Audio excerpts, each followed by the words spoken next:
Saludos, estimados estudiantes. Bienvenidos al maravilloso y dinámico mundo de los diseños experimentales. En esta oportunidad abordaremos el contenido, análisis de componentes principales. Iniciemos. El objetivo, aplicar el análisis de componentes principales, ACP, para la transformación de un conjunto de variables originales en un nuevo grupo de variables componentes principales incorrelacionadas entre sí, con el propósito de reducir su dimensionalidad. ¿Qué es el análisis de componentes principales? Es una técnica de ordenación que tiene por objetivo describir y resumir un conjunto amplio de variables con una pérdida mínima de información. Para ello, la técnica transforma las variables cuantitativas originales que están correlacionadas entre sí en unas pocas variables independientes ortogonales, a las cuales denominamos componentes principales. La primera componente principal reúne la mayor porcentaje de la variación existente de los datos originales. La segunda componente reúne todo aquel porcentaje de variación que no pudo ser explicada por la componente principal 1. Y así de esta manera se sigue el procedimiento para las demás componentes. Habrá tantas variables originales como componentes principales. Pero aquí se trata de simplificar la información. Por lo general, la mayoría de las ocasiones, con dos componentes principales basta interpretar el mayor porcentaje de la variación de los datos, como se puede visualizar acá.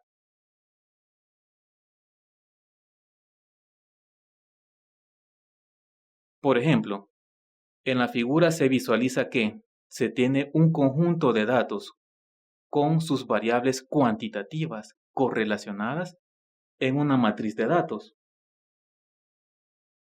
la cual resulta difícil de realizar un análisis descriptivo para cada variable.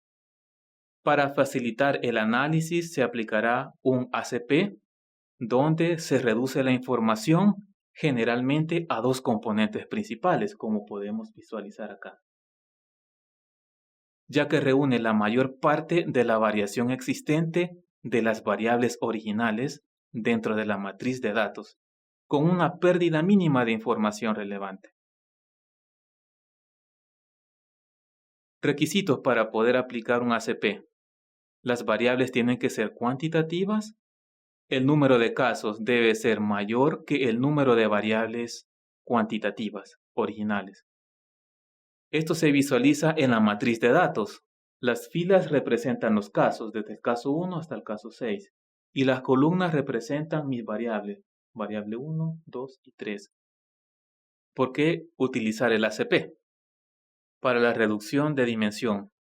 Permite reducir la dimensión de la matriz de datos con el propósito de evitar información redundante y describir las relaciones que existen entre las variables originales con respecto a los casos. Por ende, facilita la interpretación exploratoria de los datos y así proponer análisis estadístico más apropiados. La selección de la matriz dependerá de las variables. Esto se realiza con el propósito de construir las componentes principales. Existen dos tipos de matrices, la de correlación y la de varianza.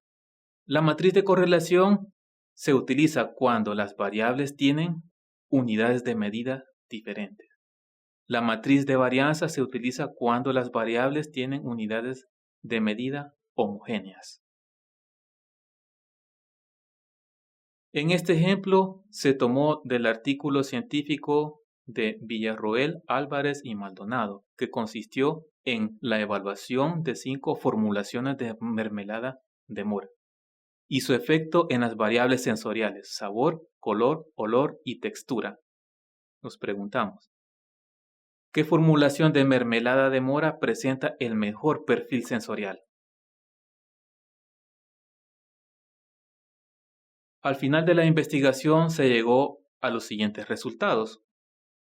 Se observa que la matriz de datos, las columnas representan las variables sensoriales, aroma, color, sabor y textura. Y las filas representan los casos, que son las formulaciones.